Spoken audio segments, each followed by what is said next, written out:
Hello, everyone, and welcome to episode 4 of Instinct Marketing Presents Business Casual. I'm Zach Ignitsky, and tonight we're going to bring on 3 more amazing entrepreneurs to answer the big questions out there.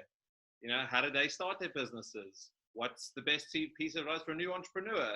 Zach, are you wearing the same shirt when it's only been 4 episodes? We'll get to onto these and more in just a little bit. So we're going to give everybody a couple minutes to jump onto the stream as well as get our guests in. So we're going to have the first 2. Brittany and Darren will be on with us in just a moment. Okay, Brittany and Darren, are you there?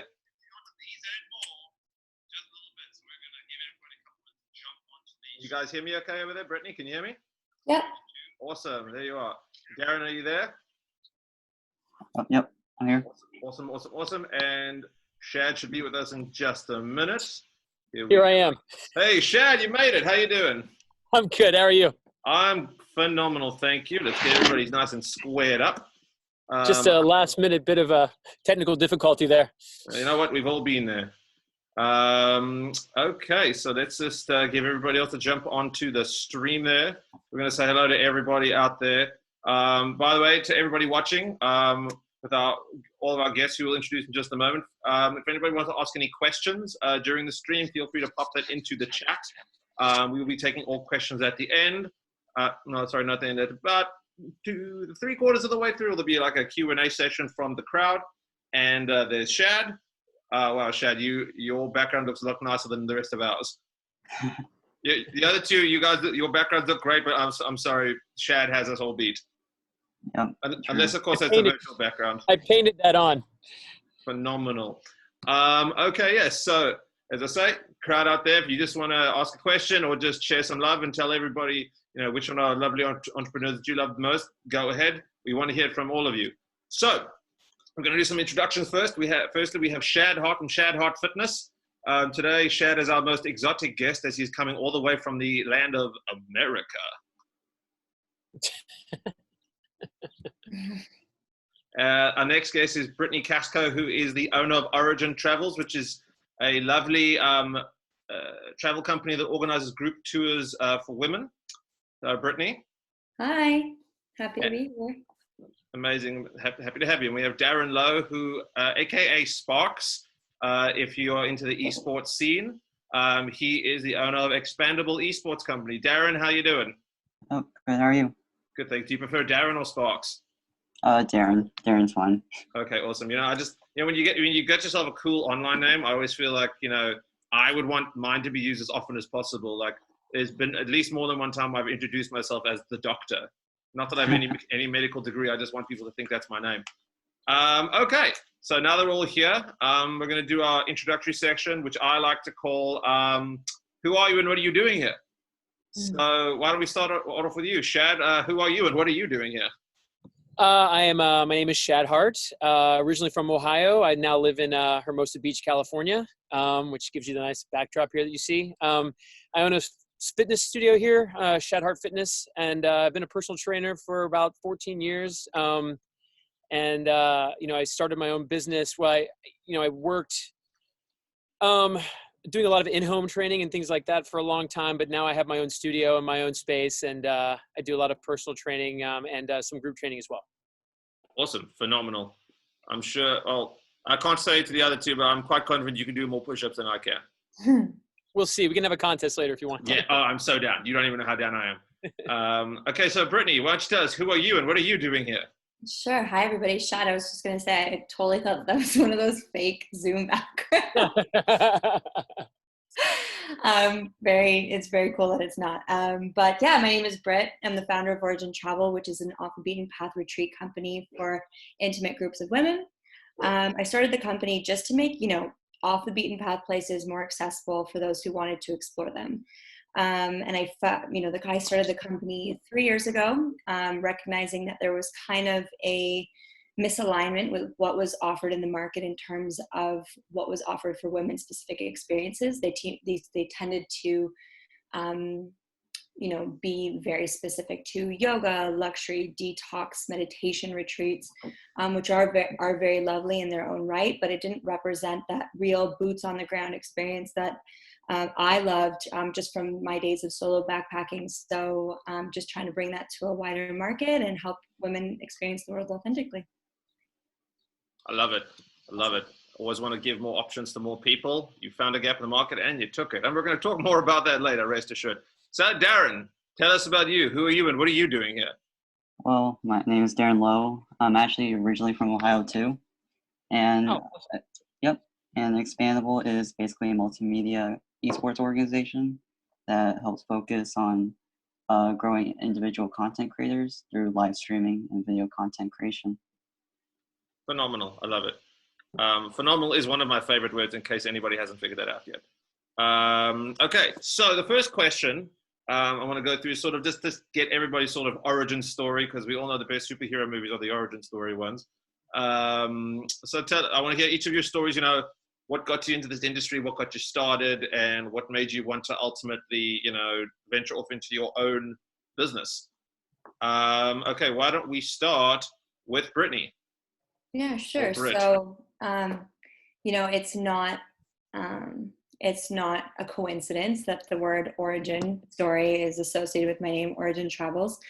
It comes from this feeling of kind of going back to our feelings of human nature from where we were from the beginning. It's about using our body in nature. It's about, you know, eating fruit off the vine, connecting with people face to face, which were a lot of the experiences that I felt that I got when I was doing some backpacking myself after university.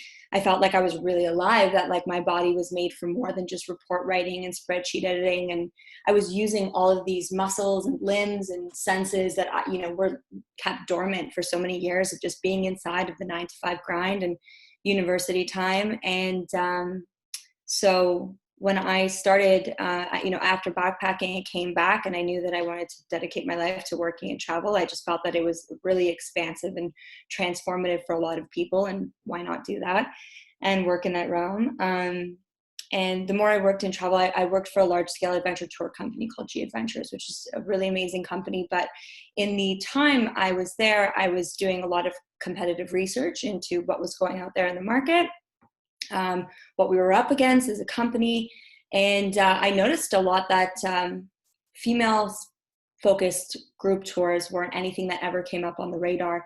And especially being in an environment globally where this idea of connectivity between women is growing in popularity, the idea of being in a community of like-minded women is something that's becoming more popular, from book clubs to, you know, clubs at work.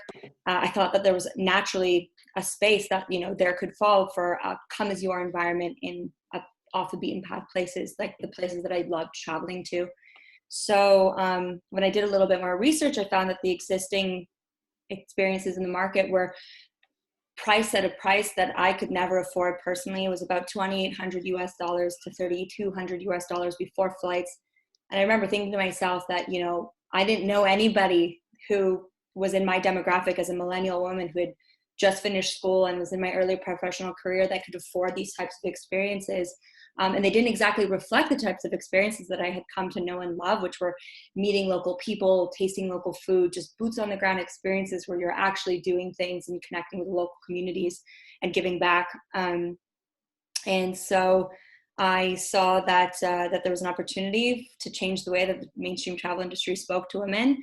And so I started Origin Travels, and with an effort to help remind women that their bodies, again, are made for more than just like sedentary lifestyle, and encouraging more women to get outside and explore places that are outside of their comfort zone, because I really do believe that that's where our growth happens. I like what you said that at the end, at the very end there, about coming out of your comfort zone. I do want to touch on that again afterwards. But yeah, so Darren, why don't you tell us, in addition to your origin story of why and how you built Expandable in the first place, could you just give a brief overview of what esports is, just in case anybody out there doesn't know? Yeah, so at its core, esports is basically competitive gaming. So such as like football and basketball, there's also competitive gaming where people compete on video games. And talking about how I got into esports, it was just inspiration by these esports competitors and a drive to potentially be an esports player. but ultimately, like, only the top 1% can really be really good at esports. And I chose a different path of going to management. Okay, awesome. I can tell you that, listen, I believe I could have gone pro at a game called The Sims. I'm super good at it. For those of you who don't know, The Sims is a game that requires absolutely minimal skill. Like, you can be really good at it, but because you can build like a really massive house. But in general, it's just like looking after at least one person and making sure they don't die and seeing how well you can progress them in their lives. And I would do that competitively. But now, Shad, tell us all about you and how you got started and what made you want to start your own business. Well, the big thing was, actually I was on a completely different path. I mean, I was always focused on physical fitness personally. But I was on a different path, and I was actually working at a performing arts studio, primarily a dance studio. And I was shocked at how out of shape all the kids were, even kids that were obviously doing something incredibly physical. Dance is incredibly physical. And I was just amazed at how out of shape they were. So I got more and more interested in it, started reading about it. And then I started getting certifications. I did all kinds of, I did a personal training certification, but then I did nutritional certifications and so on and so forth, strength and conditioning, and branched off from there. And then I went as far as to pre and postnatal, which is something that I really love to focus on now. And then that led me to Equinox, where I worked for a long time as a trainer, worked my way up there, became a master trainer there. And then I bounced around, started doing a lot of private stuff, like I said, a lot of in-home training. And then about 18 months ago, I finally got up the gumption to open my own space, which is something that I've been wanting to do for a long time, but I had fiddled around with the idea of it. And, I lacked the confidence, maybe it would be a fair thing to say. But then one day it just all shifted. And, my wife forced me into taking a look at a space. And I found a space, and it was a dream space for us. It wasn't a huge space, but it gave me this opportunity to do all the things that I wanted to do, working especially, like I said, with individuals. And that's really how it started, me having my own space. And it's been, an uphill climb ever since then. Okay, very cool, very cool. So touching on Brittany's point there about coming out of your comfort zone, what was sort of the biggest hurdle you felt that you needed to overcome when starting your own business that did have to take you out of your comfort zone? Darren, let's start with you. I think that the biggest, change, especially when I'm young, is just being seen as the person that people look towards for direction is really a big step that is outside my comfort, because I used to be really kind of shy, and so it was really like, I always just lean on other people to really guide me. And with this, it was really a leap. It wasn't really a step for me that I took to kind of push other people to kind of achieve their dreams by following what I wanted to do. I mean, I got to tell you, I understand that, I'm an extrovert myself, so I know a version of that where, you want to sort of do everything in a certain way, but then, coming into a business, you have to adjust your personality type to fit the thing you're trying to do. So in your case, you were more shy, so you had to try and be more extroverted, whereas me, I'm sort of the type of person that's like, hello, how are you? Everyone look at me all the time. And, in a business, you have to be calm and collected and more introverted so that you can focus on the deal at play. So Shad, don't want to put you on the spot while you're in the middle of your drink, but tell us, what were some of the hurdles you had to come over? Well, the biggest hurdle I mentioned, obviously, is confidence, right? Anytime you do something where you're putting yourself out there, confidence is a big key. But some of the major components for me was, okay, so I'm going to have this space now. Now I'm required to now own all of my own equipment, right? And there was that huge component, right? Building out the space, right? And then getting all of your clients to transition with you, right? Without saying, hey, I need you to transition, right? Because it needs to be their choice. Hoping that you've been giving them a strong enough product that they want to follow you and see you on this journey, is one of the biggest ones. And then the continued thing over and over again is just, the influx of business that comes and go. Because if you're doing in my business, if you're doing a good job, certainly people will stay with you and you want them. But also if you're doing a good job, people will leave you because they feel confident and they want to try some things on their own, and you want them to be able to do that too. So kind of balancing that out is always tricky. And it continues to be tricky. I think it's going to be tricky forever. And I enjoy that aspect of it, but I'd say that's the biggest component that makes it always kind of peaks and valleys, if you will. Mm-hmm. Yeah, and you're right. And the reality is, you are going to have good days. You are going to have bad days. And overcoming those bad days and remembering the good days is, in my opinion, the key to what, I guess, helps you grow. Because if you try to just ignore the bad days, you don't learn anything. But if you only focus on the bad and never remember the good, you're never going to feel good about what you're doing. So I think it's something for everybody to keep in mind. So Britt, what were some of the biggest hurdles you had to overcome? Well, travel is a really funny industry. When people book travel, it's an extremely emotional product. So their hopes, their dreams, their hard-earned money, their saved up vacation time, it's all these really emotional things that go into the decision to travel abroad. And so it's a really big deal for me as a new competitor to come into the market and be like, give me thousands of your dollars and I will send you across the world. And I promise like you'll enjoy it. So definitely starting as a small fish in a really big pond, like tourism is one of like the most insanely saturated places in terms of just different operators and different offerings. And like you can find anything that you want anywhere.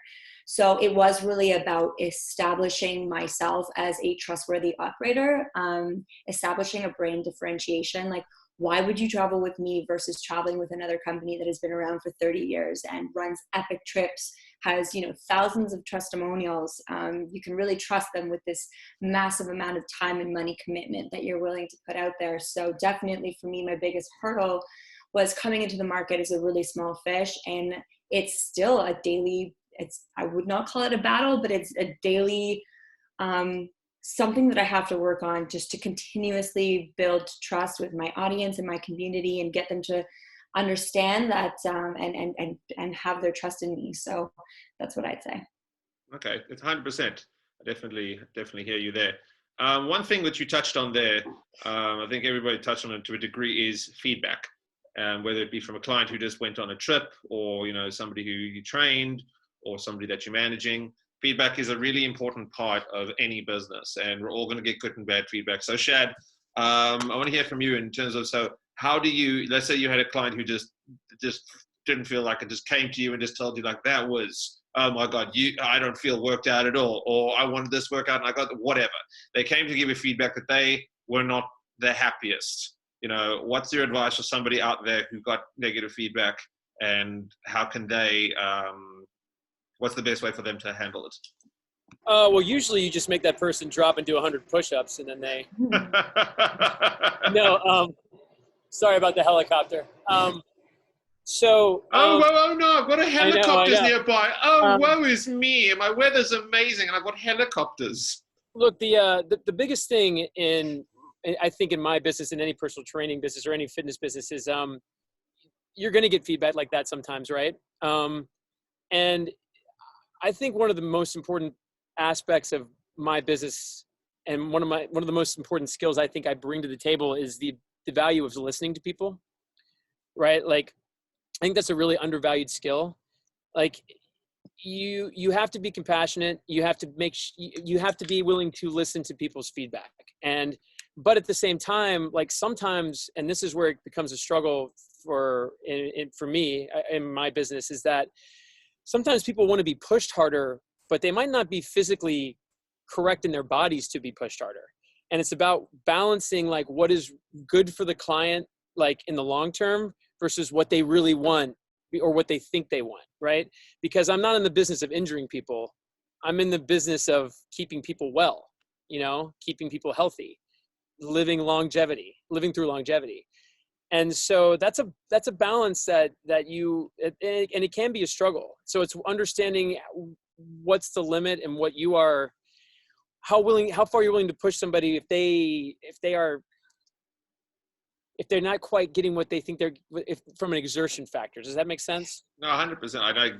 It's funny. The example I think of was when I was, I think, 11 years old, and I went with my dad to gym for the first time, and I'm like, "Oh, I'm Mr. Tough Guy," and I was like, "Pile on the weights, pile on the weights," and he's like, "Okay," and like he didn't let me injure myself, but I was so stiff the next day, my arms, I couldn't move my arms. Yeah, that's definitely a balance that you face in my business, is understanding how someone's muscularity works, right? How the musculoskeletal system works, and making sure that you never allow yourself to get away from that, right? Because injuries can ruin people's lives. And I have clients who've come to me who've had lives that were ruined, that had to get back on a like they had been doing things that were not good for them for years, right? And so there's a balance there that you really need to approach, and you need to kind of sometimes gently approach it.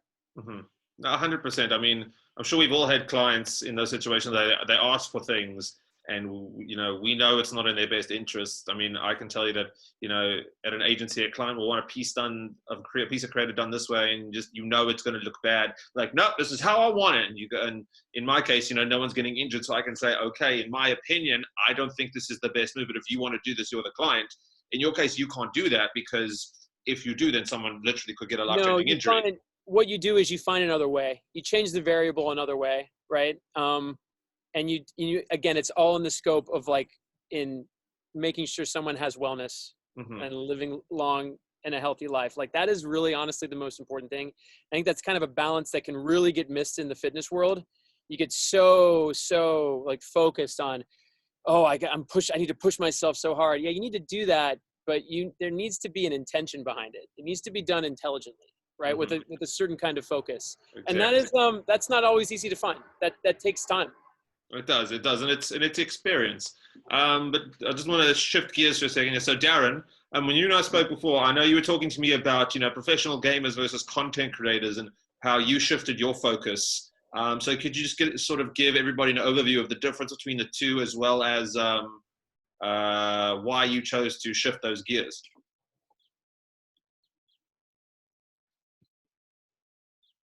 Darren, you're on mute. Oh, sorry. So it's basically the difference between esports teams and individual content creators is that the players on the team will usually compete in tournaments and stuff like that, while the content creators have more flexibility to create content such as live streaming their games, or they can participate in challenges like like a whisper challenge. So there's flexibility in being a content creator, and we, in particular with Expandable, we made that shift because I think it partly to do with the flexibility, but also I think that individual content creators can have a much broader scope rather than just focusing on the esports team. Mm-hmm. And by the way, what is a whisper challenge? I guess I was just referring to how Jimmy Fallon does, where you put on those headphones and then the other person's trying to tell you what they're trying to describe, while the other person's listening to really loud music. Mm-hmm. Oh, I see what you're saying. Yeah. Okay. The only gaming challenge I'm aware of is that these guys that they'll play Pokemon in one go, and they'll change the rules. Every Pokemon faints, it's dead. You got to name it, so you get emotionally attached to it.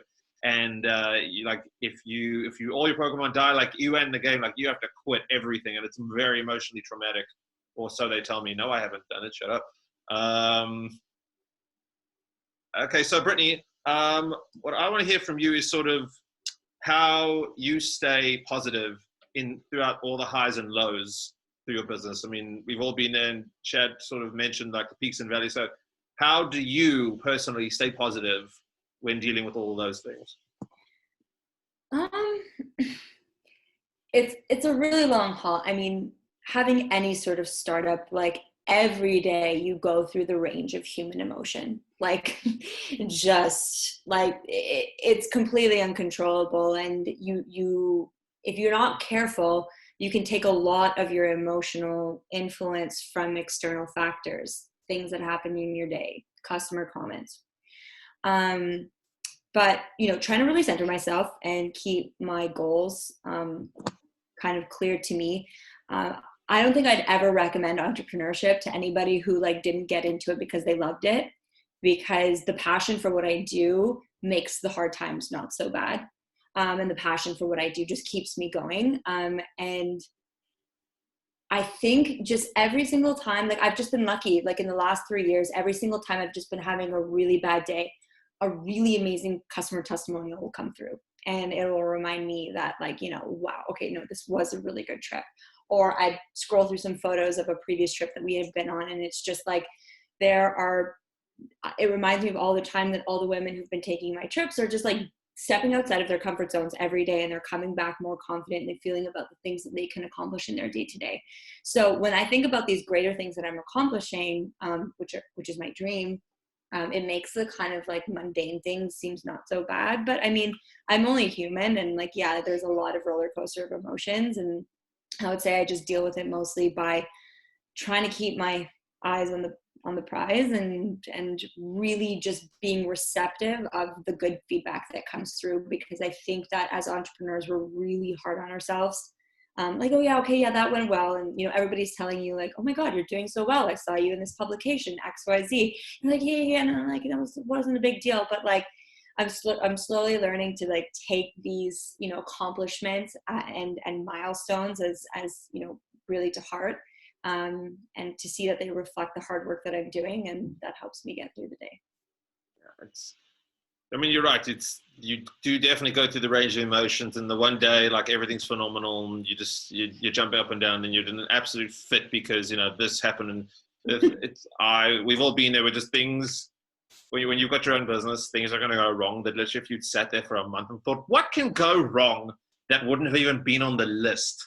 That's another good lesson for everybody out there. Just and there's days that happen where it's just everything is going so right, and you're what in the equilibrium will come back and bite me in the ass. Something has to go wrong for how good this day is going. And I feel that's just entrepreneurship, and you need to kind of have that. You need to kind of be aware of that and just accept it as part of the roller coaster. We once thought roller coasters were fun, so we just need to figure out how to grasp. Yeah, actually, the roller coaster is a great analogy because they both kind of have both roller coasters and entrepreneurship have you kind of holding off for dear life when everything's going good. Oh my God, when's it coming? When's the drop coming? Oh my God. Oh my God. Okay, so before my next question, I just want to refresh everybody who just tuned in with our guests. We have Brittany Kasco, who's the owner of Origin Travels, who they organize female-centric group tours to different places around the world. We have Shad Hart Fitness, a personal trainer. And we have Darren Lo, who is the owner of Expandable E-Sports company, who promotes content creators in the esports space. Okay, so the next thing I want to know from everybody is sort of who has, in terms of individual people or companies or groups, this inspired you or mentored you. And this could be somebody, who literally mentored you, or even just a competitor who made you think, oh, that's a really good business model that I should try and emulate while still trying to do my own thing. Just anybody out there who just sort of inspired you and that formed the business as it is. Shad, why don't we start with you? Oh God, who inspired me? I would say my father, honestly. I haven't had my father's been gone for a long time. I lost him in my 20s.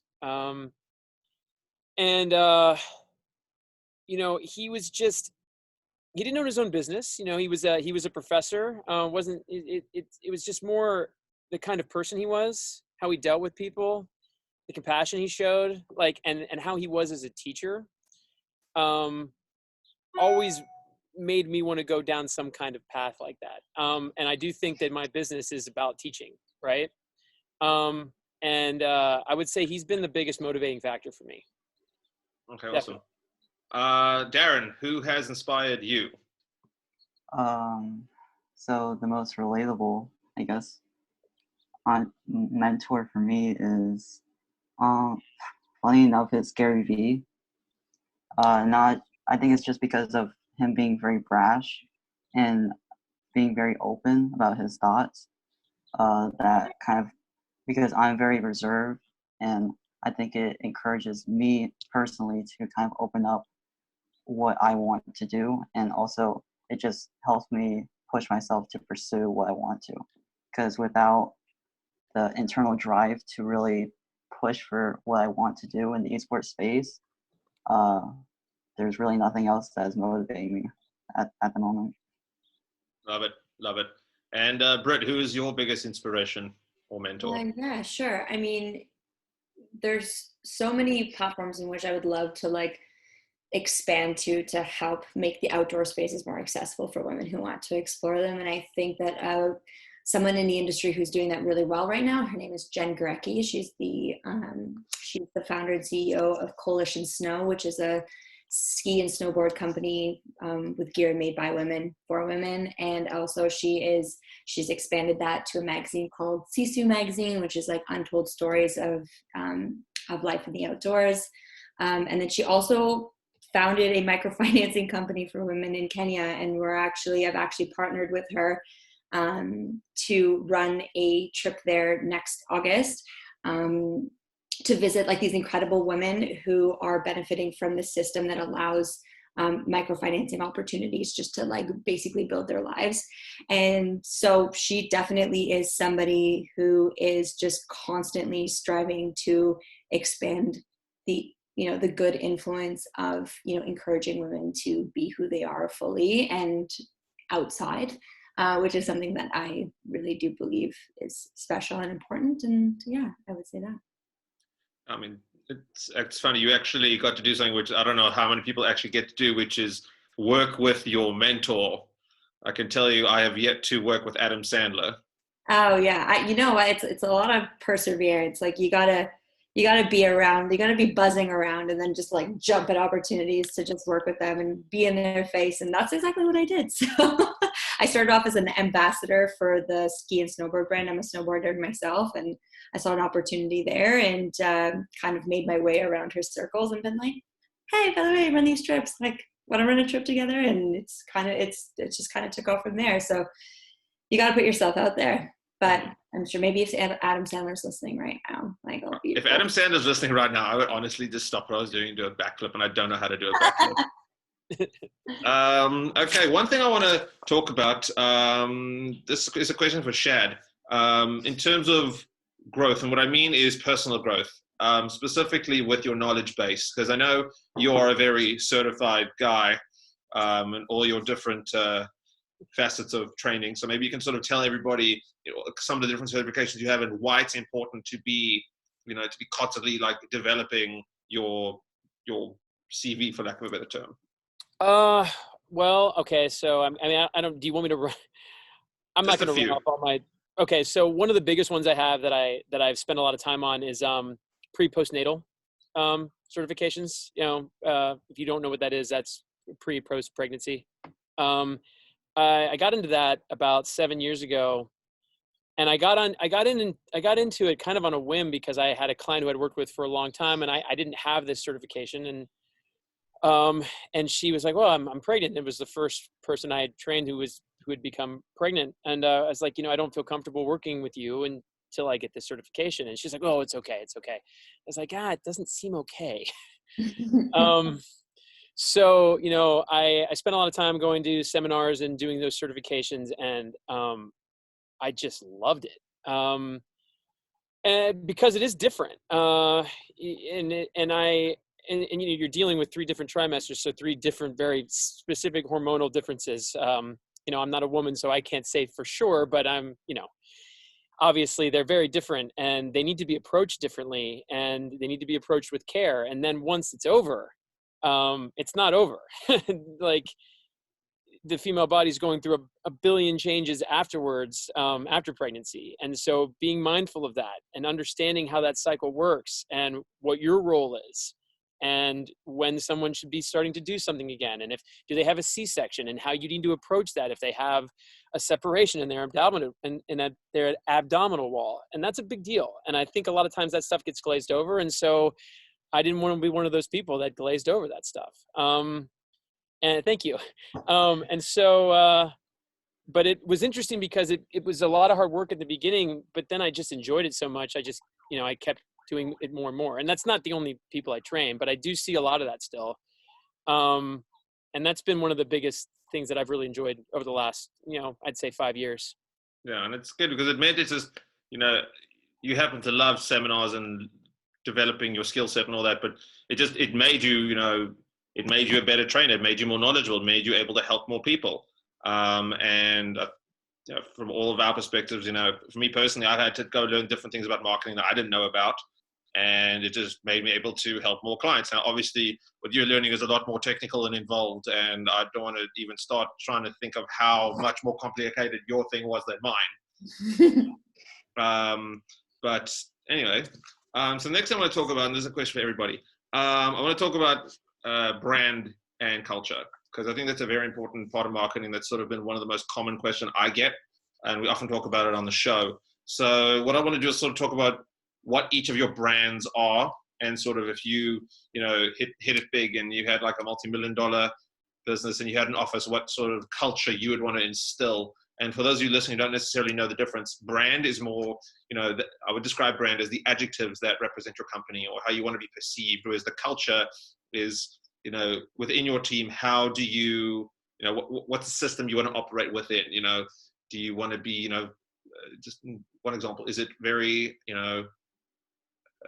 high strung and efficient, or is it more fun and relaxed? Something like that. So Britt, why don't we start with you? What is your brand and culture? Yeah, so I'd really like to portray my brand as like the difference that you feel inside versus outside. And it's not coming down to just like hiking or like mountain climbing. My brand is not so much about that as it is like, how do you feel when you're outside, engaging with the world, talking with people face to face, using your body in nature, absorbing the energy from like the natural elements, whether that be from from the water, from the sun, these natural energies and the endorphins that we get just simply by being outside. Like, who are you when you are in that environment? And so I'd say that my brand is very much about paving a way for women to have these experiences outside more and in opportunities to connect with other people in other cultures. And fundamentally, we look at doing it in a very sustainable way. So we are very much about keeping money in the pockets of the people that we visit, supporting women-owned businesses, making sure that the footprints that we leave are not, we're leaving places almost better off maybe than what we came to, just by virtue of making sure that our tourism dollars are being spent sustainably and wisely. So yeah, in some, it's just about getting outside and enjoying yourself and seeing what your body can really do and trying new things and meeting new people. I like it. I love meeting new people. It's pretty much what, I haven't done a lot of it recently, but at least not in real life. I've been meeting a lot of new people virtually. That's it. Through this show, it's been a good time. So Shad, what would you say your brand and culture is? I would say being intentional in everything that you do, and how that doesn't just encompass being intentional in exercise, but being intentional in your job, your relationships, and most importantly, your mental health. Right? That's how I try to approach things when I work with people. I'm not a rocket scientist, right? It's not rocket science what I'm doing. But there is a tremendous value in it, because what you do is you instill confidence in people, right? And people get better at things when they become more confident, right? And they only become more confident when they are focused, right? And so being focused on nutrition, being focused on your relationships, being focused on work, being focused on your workout, whatever it is, my goal is to making sure that people come with a mindset and a focus that leads them down a path to success. That's really what it's about. It's not just about the exercise. It's about, can I instill confidence? Can I instill a mindset that leads people towards, healthier lives? Exactly. I don't know about everybody else out there. I know for me personally, I don't work out just because I enjoy working out. I do it because there's a goal, and I do it, and I have an intention when I do it. And so I definitely hear where you're coming from. Okay, so Darren, tell us about your brand and culture. So I pride my brand in terms of really encouraging people to expand their own horizons, which that means is that there's always a way to expand, not just as a community, but within yourself. And in terms of the culture, I really like to have a collaborative space. Like I'm the so-called leader, but like anyone can present their ideas. I'm not going to get really mad at them if they're better than mine, but because the last thing I want is to be really stubborn, because that's what's going to make you stagnate in the long run. I can tell you said something really important. That this is a message to all you would-be entrepreneurs out there. Don't get mad if someone has a better idea than you. I used to do improv, and that was like one of the first things they taught us was always say yes to the offer. And sometimes you can have an amazing idea, and somebody else will give you an offer that's just better than what you had, and you've got to just throw it away. Steve Martin calls it killing your darling. It's the right thing to do. I did it with an ad. I thought I came with this brilliant, that was great in my head, and then there was a much more simplistic version, and I was like, I'll just do it. And I looked and I was like, oh, that's way better. But the other ones are good. I'm like, no, it's not. Just do the other one.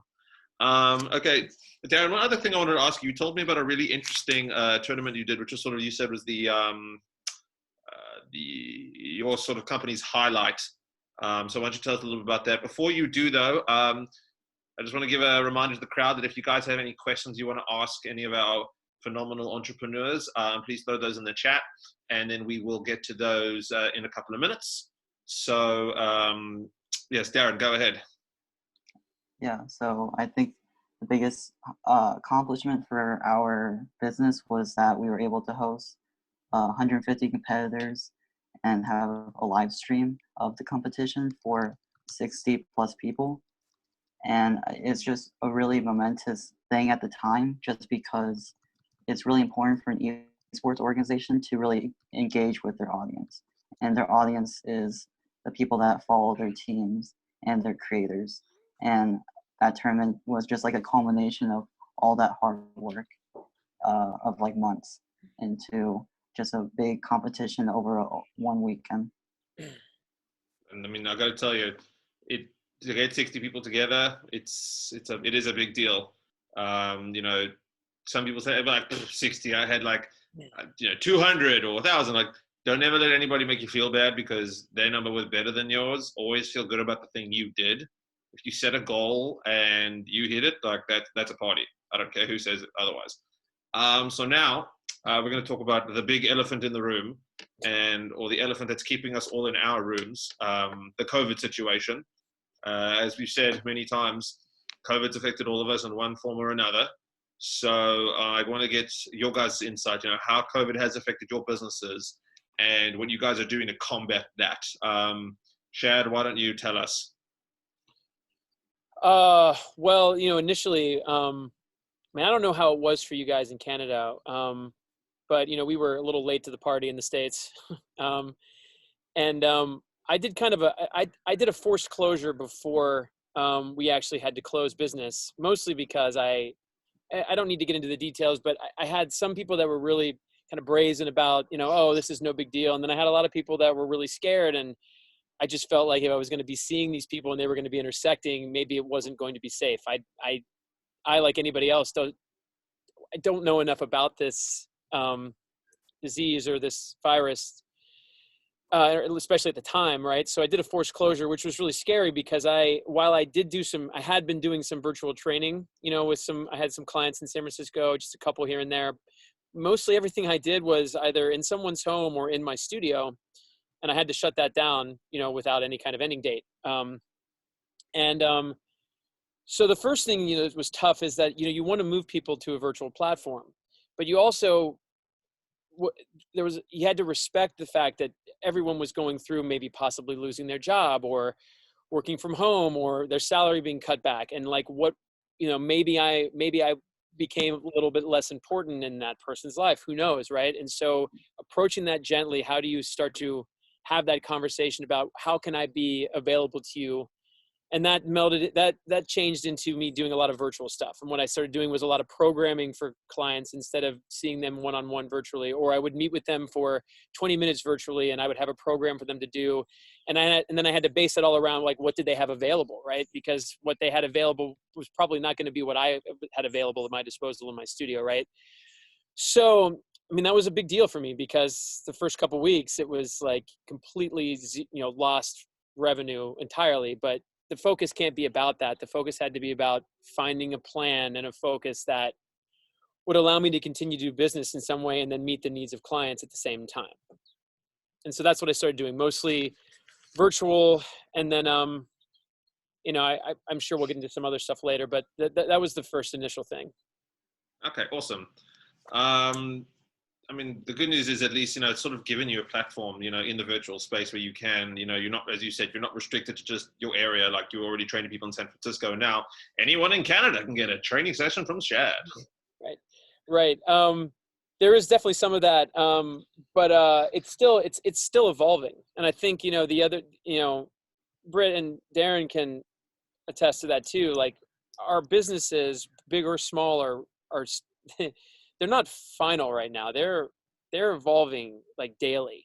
Mm-hmm. And you have to face those challenges. And sometimes, I'd say more than sometimes, you don't have the answers, at least not right away. And it takes time to figure out what you're going to do, what your next move is. But yeah, it has been rewarding finding a new way to reach clientele for sure. Yeah, sure. It must be. I think we're all kind of feeling that. Britt, so why don't you talk to us about your COVID situation?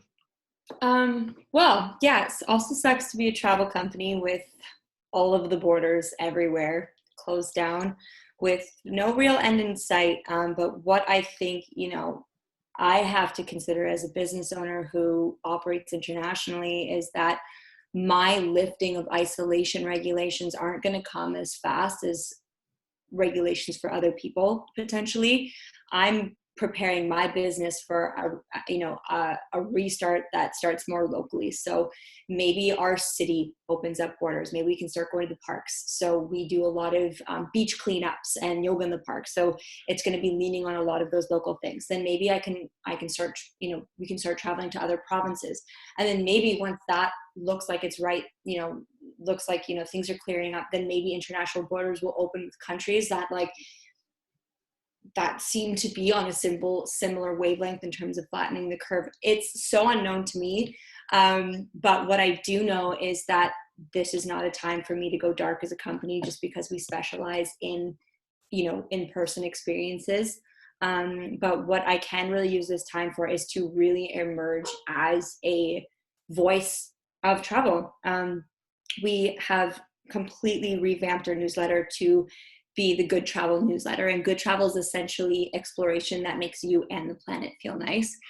So it's just about a resource about how to travel this world sustainably, how to make sure you're doing it ethically, how to make sure you're not leaving a carbon footprint, and really just becoming a source for education around that. And really reaching out to our community more. We've started reaching out to our community, and they've responded with some incredible stories about some transformative travel experiences that they've had, that they basically are now, we've developed an sort of like an energy exchange program where if you are able to provide us with your transformative travel story, then we will give you a travel credit in exchange to help you save for your future trip. So it's these types of things that allow us to pivot to kind of more face-to-face virtually, which has never been my forte, but we're growing and we're learning. And I do think that if, who knows how long this is going to last for a travel business, but I do think that if we can see it and make it to the other side of this, we will come out as a better company for being able to buff up this side of the business. Well, it's funny that you said buff up, especially considering we have a personal trainer on the call. So I figure if there's ever a good time to do that, now is the time. Okay, Darren, tell us, how has your COVID situation, how would you describe it? I think that out of everyone in this call, I think that I benefited the most because esports is unique in that it's entirely digital. Aside from like the in-person events, really everything's online. And on top of that, you have traditional sports like football, basketball, baseball that are canceled. And so it's actually more of a spotlight on us. But I would say that the business is suffering, because while we are not directly affected by COVID, it affects everyone in some way.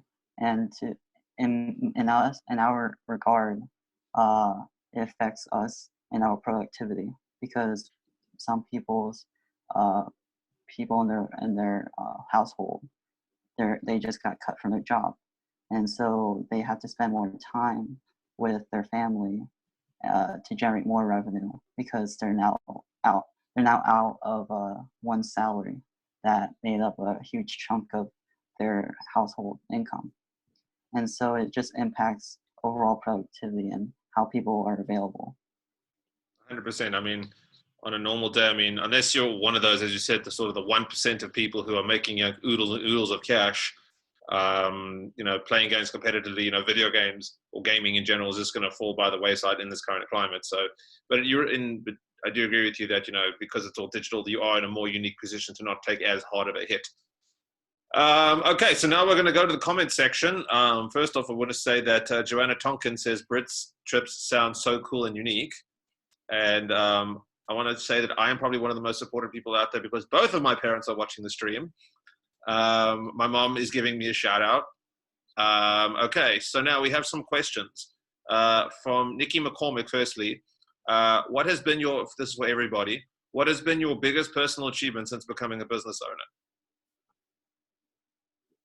And we will start with Darren. Was the story you told us before about that massive tournament you did, would you say that's the biggest one, or do you have a better story? Yeah, I would say so far, I think it was just it on top of just the amount of work that came into it. It's ultimately a starting place, and ultimately you have to start somewhere. And it really proved that this was actually going somewhere, because as an entrepreneur, there's some moments where you think it's going to go, and sometimes it feels like you're going to hit a dead end and you need to close up. And so most businesses have that pinnacle moment where they're like, I think this is actually going to work, and this is actually worth pursuing. And I think that's kind of more of why it was so impactful for my business. And that is a great moment. I mean, I'll tell you, not everybody gets to feel like that. But if you can get to that point in your business, you actually, you can see it going somewhere, and you think like, I'm good at this. This is a good model. People are interested. That's a really good feeling to have. So I'm glad that you've got to experience that. Okay, Britt, tell us, what has been your biggest personal achievement since you became a business owner? You are unmuted. Hold on, let me unmute you. Zoom fail.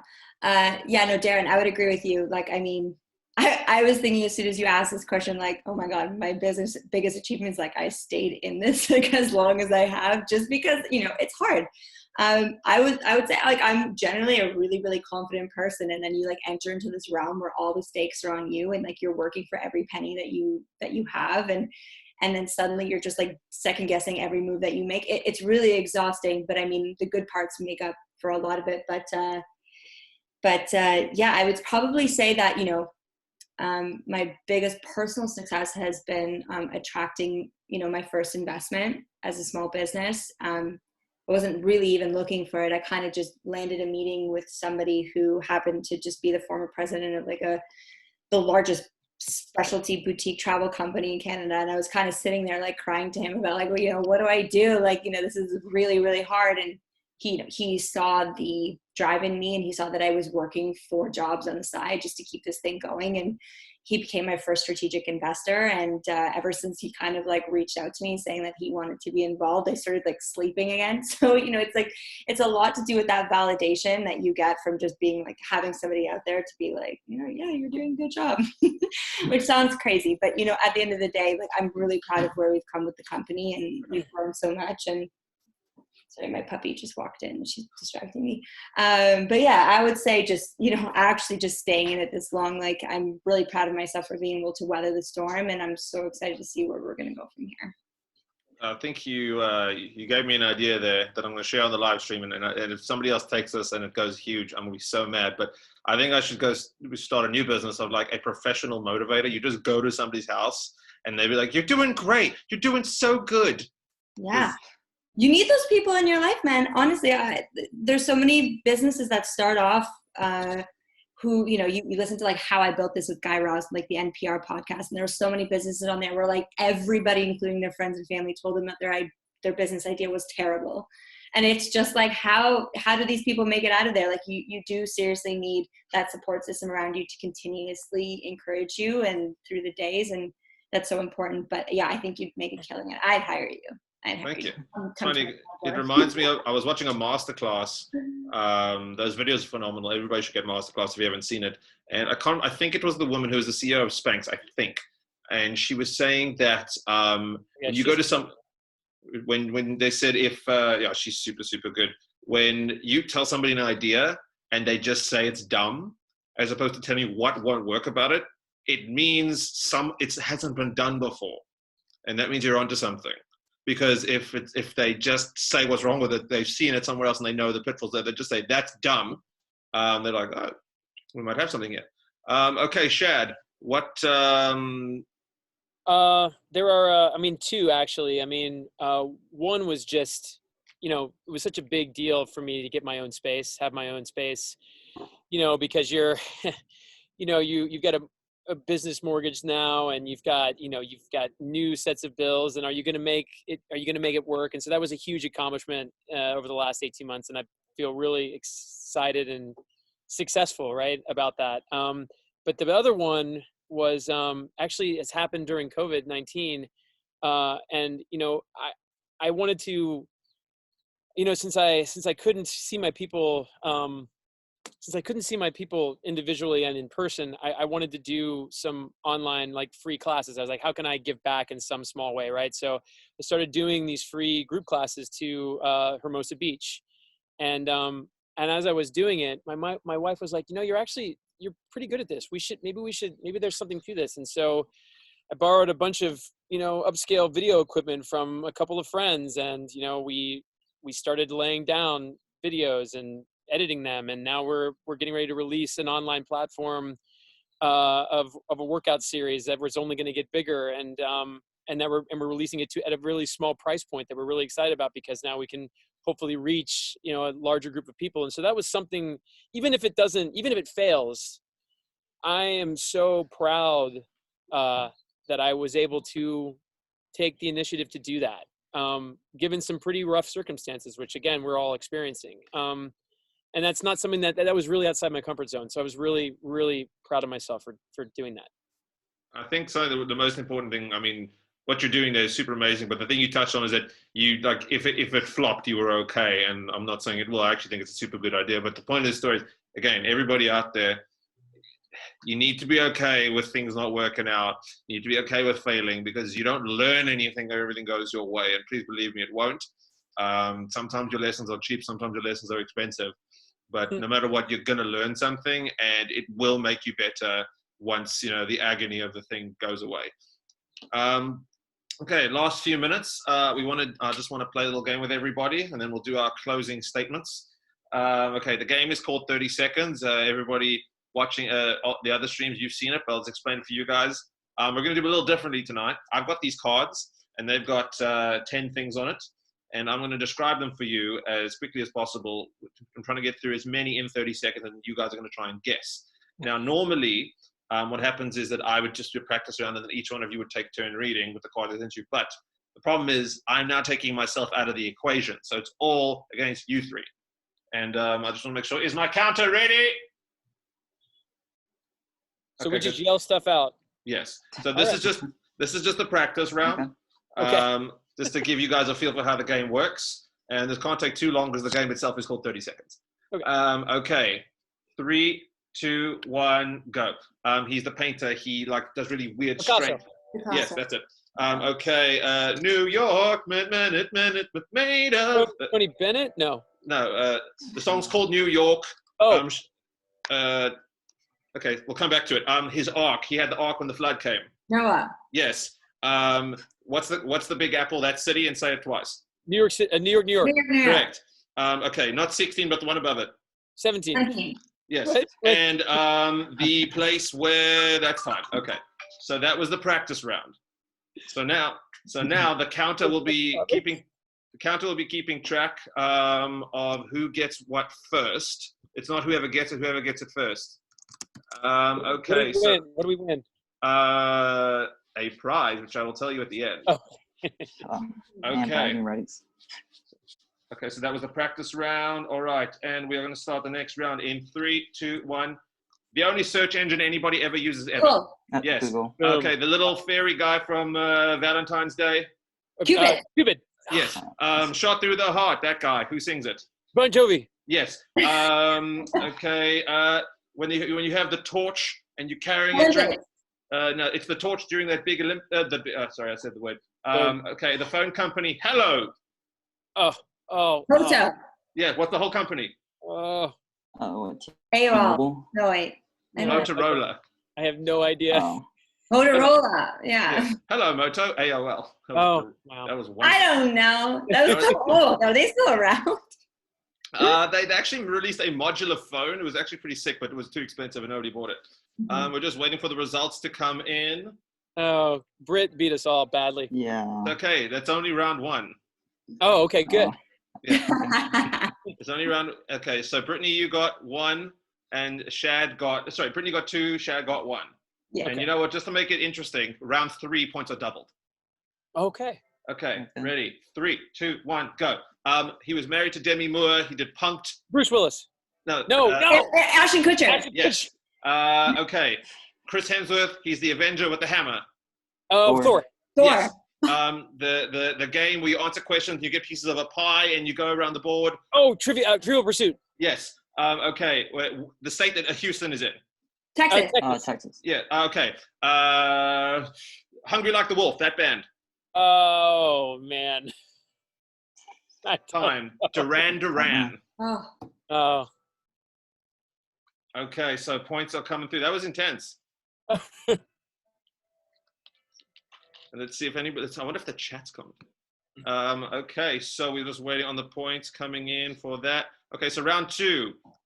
Brittany got 2, Darren got 1, Shad got 1. So the point is, okay, so Britt has 4, Shad has 2, and Darren. I think Shad got 2. No. You beat me to it. Listen, this is why I have a neutral third party keeping track of the scores. But no, again, points are doubled. It's anybody's game. Okay. All right. Saving up. Okay, we're coming to 3, 2, 1. Golden Gate Bridge. Chad did his trade. Yes. Okay. Bruce Banner, when he gets angry, he turns into the green guy. Oh. Yes. Man, okay.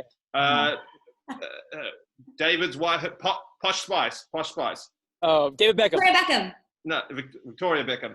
Oh. Okay. In India, it's the most popular kind of movies Belly. in India. No, the most popular kinds of movies in India. Bollywood. Yes. Okay. The U2 song about Not a Bad Night. Beautiful Day. Oh, okay. Okay, so now we're just going to wait on those results. We don't need the double points. We know Britt crushed everyone. Yeah. Don't embarrass us. Don't embarrass Aaron and I. We're just going to, wow. Whatever, you have nice weather. Okay. You're the real winner. Britt killed this game. Wow, okay. That was some spectacular stuff. Okay, so we are just about at the end here. I'm going to give each of, hold on, shit. My sister says, Shad, it's okay.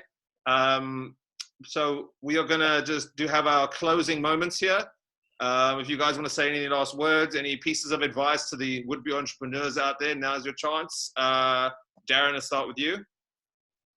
I mean, it goes back to the point of it's gonna be a roller coaster, so go along for the ride as long as you can take it. But don't be afraid to fail and get off when it becomes too hard. Like it. Britt, closing words of wisdom. Yeah, get out and explore when you can. I think that right now we are feeling like so lethargic because we have like a lack of access to, the natural elements like sunshine and grass and all these things. And I think we should just really reflect on like what those energies do to us in like a natural in the everyday life. And maybe just make a pact with ourselves that like once we can get outside again more often, that we kind of don't take that for granted and take advantage of it. But yeah, that's what I say. Shad, before I ask you for your closing moments, I want to tell you Joanna Smith says hi. Hi, Joanna. And yeah, what are your closing words of wisdom? Oh man, be ready to pivot, man. If COVID has taught us anything, it's that if you are not prepared to change immediately, you will struggle. So being ready to change your game plan, never stop learning. Always be challenging yourself to learn. You never stop learning. If you stop learning, it's death. That'd be the big thing. Stop learning and it's death. I like it. Also, it's funny. A lot of people talk about being ready to pivot, and I have to stop myself from just going pivot every time. Ross Geller, he'll be with me forever. So that's our time. Thank you, everybody. Thank you to all our guests, Shad from Shad Hart Fitness, Britt Kasco from Origin Travels, and Darren Lo from Expandable E-Sports Company. I'm Zach Ignatsky, and this is Instinct Marketing Presents Business Casual. Be with us again Tuesday night. We'll have 3 new spectacular guests.